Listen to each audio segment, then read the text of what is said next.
मिळते एक, असं काहीतरी चांगलं करण्याचं काम करा. असो, महाराज भक्ती सांगा.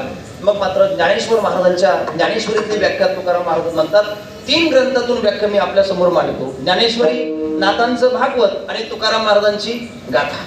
ज्ञानेश्वरीमध्ये ज्ञानोबा सांगतात, एरवी तिची नाचमती हे पहिली ना सरती, पै माझी ये स्वरूप स्थिती भक्ती नाम.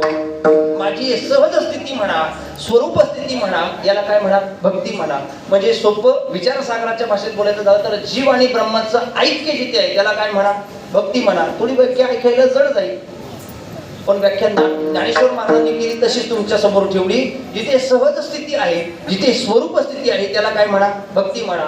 अशीच व्याख्या ज्ञानेश्वर महाराजांच्या अगोदर श्रीमद आद्य जगद्गुरु शंकराचार्य त्यांनी सुद्धा हेच केली. मोक्ष कारण सामग्र्या भक्तिरेव गरीयसी स्वस्वरूपा अनुसंधानम भक्तिरेव विधीयते. जिथे स्वस्वरूपाचं अनुसंधान आहे त्याला भक्ती म्हणा.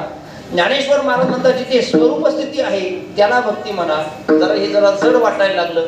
9:30 वाजता झोप यायला लागली. नाथ महाराजांचं भागवत उघडा.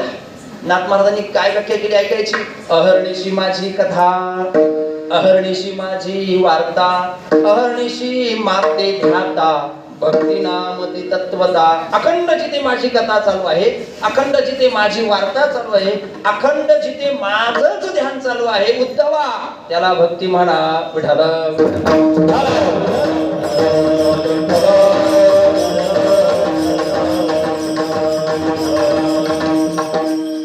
व्याख्या कळत नाही. ज्ञानोबा